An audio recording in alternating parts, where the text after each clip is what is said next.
BS की music present Bareilly बजा। BS की म्यूजिक प्रेजेंट डीजे उमेश।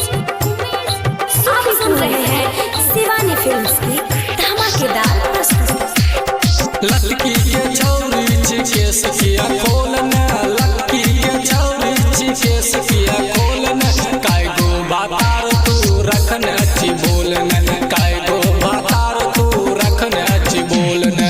लड़की के छौरी के सखिया खोलना, लड़की के छौरी के सखिया खोलना, काय गो बातार तू रखना अच्छी बोलना, काय गो बातार तू रखना अच्छी बोलना। आप सुन रहे हैं DJ Umesh Sukhipur Ranjit recording studio Dhaka. ओढ़नी के गोर तोहर धुइया लटाए छो, मारे चिकन की कटे छौरा गिर जाए छो। ओढ़नी के गोर तोहर धुइया लटाए छो, मारे चिकन की कटे छौरा गिर जाए छो। देखी के तोरा अब होए कंट्रोल ना, देखी के तोरा अब होए कंट्रोल ना, काय गो बातार तू रखना अच्छी बोलना, काय गो बातार तू रखना अच्छी बोलना।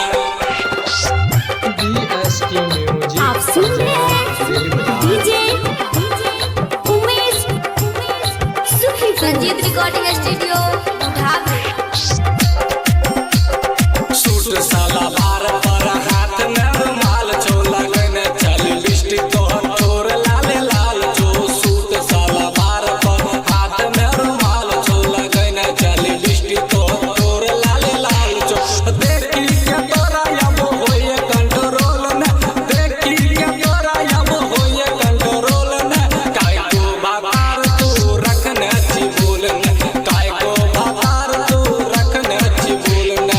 रंजीत रिकॉर्डिंग स्टूडियो बुढ़ावे। BS की म्यूजिक प्रेजेंट बरेली बाजार।